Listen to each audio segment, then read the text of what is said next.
Special Haryana देखने वाले सारे दर्शकों ने सतीश दुनोदा की राम राम। फिलहाल आज खड़े यहाँ पे नरवाना में सेक्रेटरीट के पास, आप देखने लग रहे हो इस तरफ सेक्रेटरीट है और यहाँ पर किसाना नजर ना लगाया है क्योंकि आप न बेरा है पर बस्ताड़ा टोल पर करनाल में किसाना पर लाठीचार्ज होया था और उस लाठीचार्ज में एक किसान तो शहीद भी हो गया था, सुशील काजला, और एक किसान की आँखें चली गई थी और कई किसानों चोट आई गई थी और उनकी इंसाफ दिलाने के लिए यहाँ पर किसान इकट्ठे हुए हैं। तो यहाँ पर कितने दिन बैठेंगे, के आखिर में इनका निर्णय रहेगा, कितने टाइम में बैठेंगे, तो इन किसानों तक बात करांगे। आप देखने लग रहे हो बदौड़ा टोल प्लाजा तभी किसान बैठे हैं और नरवाना के आसपास क्षेत्र तभी यहाँ पर किसान बैठे हैं। तो एक बार भाई सारे किसान दिखाई दे दो, यहाँ पर बैठे हैं बदौड़ा टोल प्लाजा तक और युद्ध ना कब तक चलावेंगे इन तक बात करांगे इन किसानों तक। बात कर लेते हैं जो हमारे नरवाना के किसान हैं और समाज सेवी विशाल मिर्दा जी है। भूख हड़ताल का जो फैसला लिया है, क्यों लिया गया है, वैसे मैं बता देता हूँ। सुशील जो काजला है, बस्ताड़ा टोल के ऊपर जो शहीद हो गया था लाठीचार्ज के अंदर, उनके परिवार को मदद के लिए और न्याय दिलाने के लिए पूरे हरियाणा में प्रदर्शन आज से शुरू हो गया है। तो हम सबसे पहले हम बात करना चाहेंगे विशाल मिर्दा जी से। विशाल जी नमस्कार। नमस्कार सर। तो क्या कुछ कहना है, आज भूख हड़ताल का जो फैसला शुरू किया है आपने, क्या कुछ कहना चाहेंगे? क्या ये फैसला आपका सही है? क्योंकि करनाल के अंदर हमारे जो पूरे हरियाणा के किसान और संयुक्त मोर्चा के जो आगू नेता है सभी वहाँ पर प्रदर्शन कर रहे हैं, उनकी मांगों को भी अभी तक नहीं माना। सर पहले तो जो सरकार ने जो हमारे किसान मजदूर भाइयों पर बर्बरता की है और जो हमारा एक भाई शहीद हुआ है उसके लिए हमने ये अनिश्चितकाल भूख हड़ताल की है और एसडीएम पर कार्रवाई के लिए हम भूख हड़ताल के लिए बैठे हैं। जल्द से जल्द हम सरकार से मांग करते हैं कि उस पर कार्रवाई हो, आपके चैनल के माध्यम से, जनता के माध्यम से, कि लोग ज़्यादा से ज़्यादा हमसे जुड़ें तो हमारे धरने को सपोर्ट करें और एसडीएम पर कार्रवाई। अच्छा, तो क्या लगता है सर, क्योंकि अभी 7 तारीख को जो वहाँ पर प्रदर्शन किया गया था, पहले तो छावनी में तब्दील कर दिया गया था करनाल को, बाद में जब किसानों की जो संख्या देखी उसको देखते हुए जो छावनी है वो हटानी पड़ी। क्या लगता है सर आगे जो बात है मांगेंगे या नहीं? क्योंकि अब किसानों ने कह दिया कि यहीं पर डेरा डालना है जब तक मांगे नहीं पूरी होती। ये सरकार की सरासर गुंडा करती है जी, जो ज़बरदस्ती 3 काले कानून भी हमारे ऊपर थोपे जा रहे हैं और जो उन्होंने करनाल के अंदर नेट बंद किया उससे हमारे जो बच्चों की पढ़ाई भी डिस्टर्ब हुई है, वो पेपर तक कैंसिल करना पड़ा है। और जो हमारे किसान भाई वहाँ बैठे हैं, जब तक न्याय नहीं मिलता हम भी उनके साथ, उनके समर्थन में यहाँ बैठे हैं और सरकार से हम चेतावनी भी देना चाहते हैं। अभी तो हम शांतिप्रिय ढंग से बैठे हैं, अगर उस भाई को, किसान भाई सुशील काजला जी को न्याय नहीं मिला तो हम सरकार से सीधे टकराव से भी पीछे नहीं हटेंगे। और सर जैसे ये किसान आंदोलन चला हुआ है, 9 महीने हो चुके हैं, बार बार लाठीचार्ज करवाया जाता है, कुछ किसान जो शहीद भी होते हैं, गंभीर भी होते हैं, तो सर क्या मंशा है सरकार की दिखाई देती है आगे के लिए?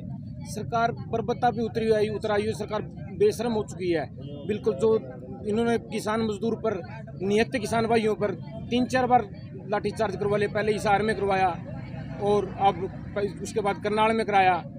सरकार को यही चेतावनी है भाई, या तो सरकार इसको जो लाठीचार्ज आगे से ना हो इस तरीके का काम, और जो 3 काले कानून वो भी वापस लिए जाएं और किसान मजदूर भाईचारा जिंदाबाद, 36 बिरादरी का भाईचारा हमारा जिंदाबाद। तो विशाल मिर्दा जी समाज सेवी है जो नरवाना के, वो हमारे साथ है। अभी सुनील बद्दवाला जी और होशियार सिंह हमारे संचालक है जो उनसे भी बात करेंगे। क्या कुछ कहेंगे सुनील जी, क्या कुछ कहना चाहोगे? सुशील काजला को न्याय अभी तक नहीं मिला, उनका परिवार है अभी भी न्याय की गुहार लगा रहा है और पूरा हरियाणा, यहाँ पूरा भारत और संयुक्त मोर्चा के किसान सभी मिलकर उनको न्याय मिलाने के लिए करनाल के अंदर डेरा डाले हुए हैं। सबसे पहले तो आपके चैनल को और आपके चैनल के दर्शकों को राम राम। मैं तो यही कहना चाहता हूँ, जो हमारे किसान करनाल में बस्ताड़ा टोल से सुशील काजला जी शहीद हुए हैं, उसको लेकर हमारा संयुक्त मोर्चा पूरा करनाल में बैठा है और आज हमने युवाओं ने भी एक ठाना है, जैसे हमारे आगू नेता करनाल में बैठे हैं, हमारा भी फर्ज बनता है हर हरियाणा के लघु सचिवालय ब्लॉक स्तर पे हो चाहे जिला स्तर पे हो, उसके सामने किसानों से मैं तो आग्रह करना चाहता हूँ, जितने भी अपने युवा साथी हैं वो सभी अपने लघु सचिवालय के सामने भूख हड़ताल पर बैठे ताकि सरकार जागे। अगर वो फिर भी नहीं जागती तो हम उनके लिए एक कड़ी चेतावनी देना चाहते हैं। हम इस आंदोलन को और बढ़ाने का काम करेंगे, चाहे हमने कर्मी है अब तो हमारा आगे चाहे अमर अनशन पे बैठना पड़े, हम सरकार को जगाने के लिए वो काम करने के लिए भी तैयार है। होशियार जी क्या कुछ कहना चाहोगे जी? जिस प्रकार से जो सुशील काजला, तो सुशील काजला जो शहीद हुए थे किसान, उनके परिवार के लोग और सभी जो किसान हैं न्याय की पुकार के लिए सभी बैठे हुए हैं, क्या लगता है सर? क्योंकि जो एसडीएम है सरकार के आदेश के अनुसार उसने कार्रवाई की और इस प्रकार की भाषा का प्रयोग किया जो नहीं करना चाहिए था, उसके बाद भी उसके ऊपर किसी प्रकार का कोई एक्शन नहीं लिया गया सरकार की तरफ से, क्या कहना? नमस्कार, आपका बहुत बहुत धन्यवाद। हम कहना चाहेंगे कि करनाल के अंदर जिस प्रकार से बर्बरतापूर्वक से हमारे किसानों के ऊपर लाठीचार्ज किया गया और उस लाठीचार्ज में बेरहमी पिटाई से हमारा एक साथी सुशील काजल आज हमारे बीच में नहीं रहा, वो शहीद हो गया। हमारे इलाके के युवा साथियों ने ये प्रण लिया है कि जब तक सुशील काजल को न्याय नहीं मिलेगा हम ये भूख हड़ताल, क्रमिक भूख हड़ताल जारी रखेंगे। मैं मेरे युवा साथियों का भी बहुत बहुत धन्यवाद करता हूं और इस मौके पर हमारे बार एसोसिएशन के जो वकील साथी हमारे बीच लगातार आते हैं इस आंदोलन में, उनका भी बहुत बहुत धन्यवाद करता हूं और तमाम जनता का, सभी का धन्यवाद करते हैं। और हम जिस प्रकार से संयुक्त मोर्चे का एक आदेश भी है कि आंदोलन को और तेज करना, तो इस आंदोलन को और तेज करने में हमारा ये धरना, ये क्रमिक भूख हड़ताल बहुत कामयाब होगी और इसको आगे लेके जाने में इसका बहुत योगदान होगा। और जिस प्रकार से आज खट्टर और मोदी सरकार ने एक किसान के सामने जो चुनौती पेश की है कि इसकी ताकत को बांटा जाए, हम इस धरने के माध्यम से उस चुनौती को स्वीकार करते हैं और बताना चाहते हैं खट्टर और मोदी साहब को, आप पे जितना दम जोर लगाइए, लेकिन किसान जब तक ये 3 काले कानून वापस नहीं होंगे, हमारे शहीद साथियों को न्याय नहीं मिलेगा, इस आंदोलन को और तेज करेंगे।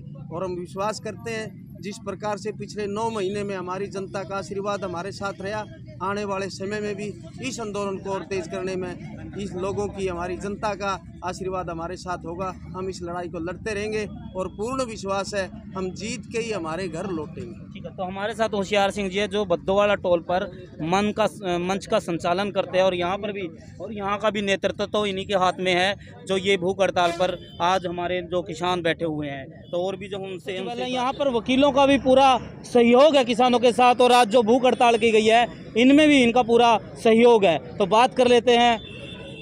सर नमस्कार। नमस्कार सर, क्या कुछ कहना चाहोगे? आज जो भूख हड़ताल करी गई है और आप भी लगातार बद्दोवाला टोल पर भी पूरा सहयोग देने के लिए यहाँ पर पहुँचते हो और आज भी यहीं पर इनको सहयोग देने के लिए, ऊर्जा देने के लिए यहाँ पर पहुँचे हो। देखिए, हम वकील बाद में हैं, सबसे पहले किसान हैं। और जिस दिन से ये 3 काले कानून सरकार ने बनाए हैं, उसी दिन से वकीलों ने पूरे इंडिया लेवल पे इनका विरोध करना शुरू कर दिया था। और आज भी बार एसोसिएशन नरवाना या कोई हाई कोर्ट की बार हो या फिर सुप्रीम कोर्ट की बार हो, सभी पैनल बने हुए हैं जो वकील साथी इकट्ठे होकर जो मुकदमे सरकार किसानों के ऊपर दर्ज कर रही है, उनको कोर्ट में डिफेंड करने के लिए वकीलों का पैनल बना हुआ है और वो फ्री में इनकी पैरवी करते हैं। और जहाँ तक बात किसान आंदोलन की है, जो सरकार बार बार किसानों को तंग कर रही है, बार बार उनके ऊपर लाठीचार्ज करवा रही है, परेशान कर रही है, तो उनका विरोध करने के लिए बहुत बड़े लेवल पर किसान आज खड़े हो चुके हैं। आज ये जो नरवाना में धरना शुरू हुआ है, तो बार एसोसिएशन नरवाना इसका पूरा समर्थन करती है और जब तक ये धरना चलेगा वकील साथी इसमें सहयोग करते रहेंगे। ठीक है सर, नमस्कार जी।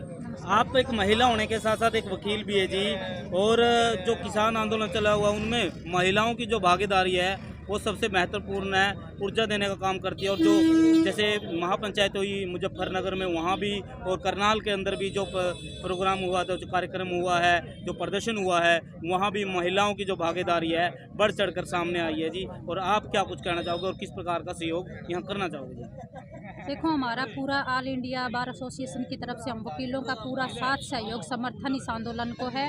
जो सरकार ये ज़बरदस्ती 3 कानूनों को जो किसानों पे थोपना चाहती है, हम इसका पुरजोर विरोध करते हैं। और सरकार को भी ये जताना चाहते हैं कि आज किसान जागरूक है, वो भोला भाला नहीं है, उसको पता है कि उसका हित किस में है, अहित किस में है। तो ये जो पुरजोर विरोध है ये तब तक चलता रहेगा जब तक हमारी मांगे हमारी मानती नहीं है सरकार। तो इसी प्रकार आंदोलन पुरजोर तरीके से किसानों का चलता रहेगा। और जहाँ तक बात महिलाओं की भागीदारी की है तो महिलाओं का पूर्ण साथ इस आंदोलन को मिला हुआ है। जितनी तादाद में पुरुष इसका भागीदार है उतनी ही संख्या में महिलाएं भी इस आंदोलन का हिस्सा है और बढ़ चढ़कर इस आंदोलन का भाग लेती हैं और अपनी जो सक्षमता है वो इस आंदोलन में दिखाने लग रही हैं। और इस आंदोलन के सफल बनाने में पुरुषों के साथ महिलाओं का भी पूरा योगदान है। तो आप देख सकते हैं